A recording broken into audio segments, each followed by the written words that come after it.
проходит набор в детскую группу новичков. Амида учит с нуля до профессионала и во взрослую, которая называется для себя любимой.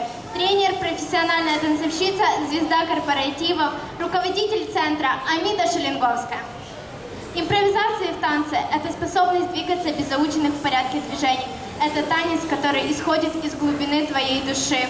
Для вас танцует импровизацию маленькая красавица Катюша Худякова.